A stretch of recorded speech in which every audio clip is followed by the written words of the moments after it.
The infrastructural movement for justice in our inner cities that plagues racism demands attention. Black Lives Matter is an intervention from innocent lives that were apprehended, innocent blood that was spilled relentless. No answer, no indictment. What happened to the constitutional amendment? The first, the fourth, the ninth, the 14th that were all ratified the fifth arrest. Passing a bill on Blue Lives Matter only tells us we are divided into sections. Constant brutality, constant oppression, malicious aggression, all because we're African descendants. Injustice within the force that was sworn under oath to give the community protection.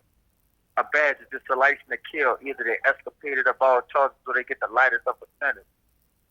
These words are subliminal. There's an outspoken truth in this message.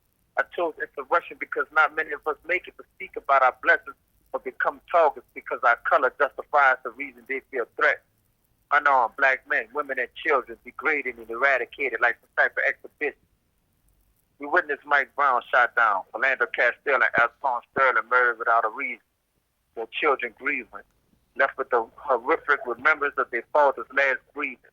We can identify the bears that conspires to murders and malfeasance. It camouflages their actions and violates their allegiance. Henry Glover's body was found shot and tossed in his friend's car during Katrina. How their convictions was overturned with concrete evidence was the reason they lost their freedom.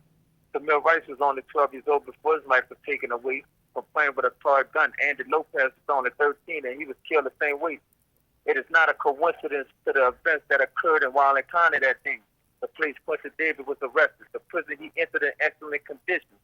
Need therapy to walk again. Thank God he could talk again. We were fortunate to see what he had to say. The story still remains untold for Sandra Bland and Frederick Great, both murdered in police custody. Trayvon struggled for his life, never seen another day. A young prodigy who never lived to see his 18th birthday. Zimmerman signing autographs like he made a part of history. The epiphany is the justice system which has no integrity when it comes to black lives because even Sergeant Manuel Lagos was murdered.